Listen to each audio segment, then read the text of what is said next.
Now question number 50। इसमें मैंने पूछा हुआ है which molecule have gamma position. तो ऑर्गेनिक में बार बार कुछ कॉमन वर्ड्स आएंगे, जैसे अल्फ़ा, जैसे आएगा बीटा, जैसे आएगा गामा। तो ये आपको एकदम क्लियर होना चाहिए कि कब आपको अल्फ़ा वर्ड यूज़ करना है, कब आपको बीटा वर्ड यूज़ करना है, कब आपको गामा वर्ड यूज़ करना है।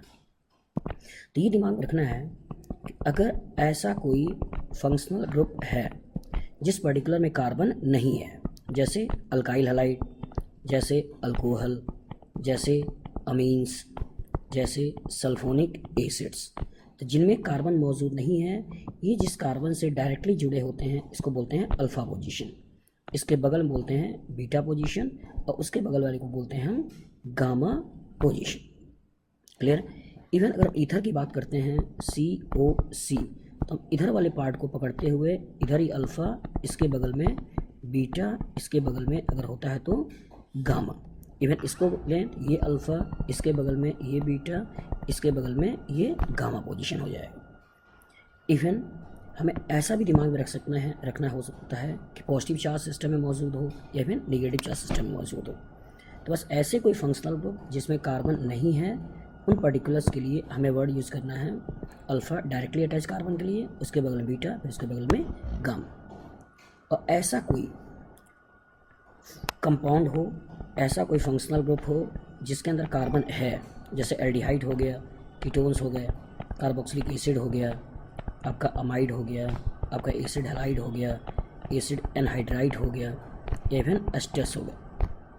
तो ये कार्बन, CO वाले कार्बन को जीरो कार्बन बोलते हैं, इसके बगल वाले कार्बन को अल्फ़ा कार्बन कहते हैं, इसके बगल वाले कार्बन को हम बीटा कार्बन कहते हैं, और उसके बगल वाले कार्बन को हम गामा कार्बन कहते हैं। मतलब CO वाले कार्बन को जीरो, उसके बगल में अल्फ़ा, फिर बीटा, फिर गामा कार्बन।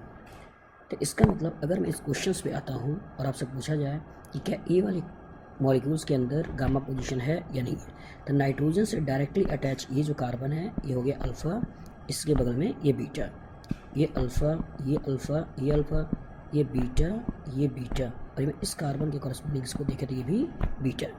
नॉर्मली बच्चे गलती कर सकते हैं कि ये अल्फ़ा, ये बीटा और ये गामा सोच सकते हैं, लेकिन चूँकि ये अल्फ़ा है, सेकंड वाला बीटा है, दैट मीन्स इसके अंदर गामा पोजीशन नहीं है।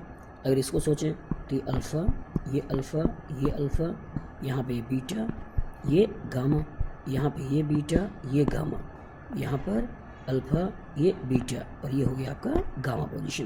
तो इस मॉलिक्यूल के अंदर गामा पोजीशंस हैं, और अगर इसके अंदर गामा पोजीशन है तो आपको बोलना है कि इसके अंदर गामा मौजूद है। अगर थर्ड वाले केस में देखें तो यहाँ पे हो गया अल्फ़ा, ये भी अल्फ़ा, ये भी अल्फ़ा, और ये भी अल्फ़ा।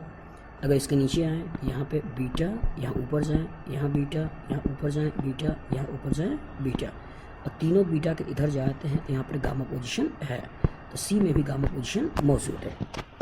इवन अगर हम D में सोचते हैं, सल्फ़र से डायरेक्टली अटैच, ये अल्फ़ा, इसके बगल में बीटा, ये अल्फ़ा, इसके बगल में बीटा, ये अल्फ़ा, इसके बगल में बीटा, और ये जो पोजीशन है इस पोजीशन को बोलना है गामा पोजीशन। तो दिमाग में एक पिक्चर एकदम अच्छे से बैठा होना चाहिए कि ऐसा कोई फंक्शनल ग्रुप जिसके अंदर कार्बन मौजूद नहीं है, जैसे alkyl halide, alcohol, amine, sulphonic acid, thioether, thiol, इन पर्टिकुलर में, या फिर अगर हम ईथर लेते हैं तो इधर कार्बन सोच सकते हैं, ठीक है। इवन अगर हम कीटोन लेते हैं तो इधर भी कार्बन हो सकता है, इधर भी कार्बन हो सकता है। क्लियर। तो अगर ऐसा कोई फंक्शनल ग्रुप जिसके अंदर कार्बन नहीं है, उसको डायरेक्टली कार्बन का अल्फ़ा, फिर बगल में बीटा, फिर गामा। लेकिन ऐसा जिसके अंदर कार्बन मौजूद है तो उसको जीरो कार्बन, फिर अल्फ़ा कार्बन, फिर बीटा कार्बन, फिर गामा कार्बन। तो इस पर्टिकुलर क्वेश्चंस का जो आंसर हो जाएगा कि जिसके अंदर गामा पोजीशन मौजूद है, that answer will be B, C and D।